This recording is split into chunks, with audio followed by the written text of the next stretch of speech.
না পারিলাম করতে আমি অসাধ্যকে সাধন।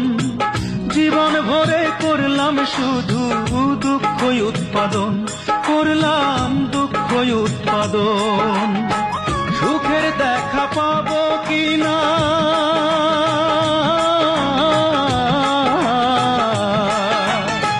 সুখের দেখা পাবো কিনা সেও দোটা নাই। আমার জীবন হইল দুঃখ কষ্টের বিরাট কারখানা, আমার জীবন হইল দুঃখ কষ্টের বিরাট কারখানা।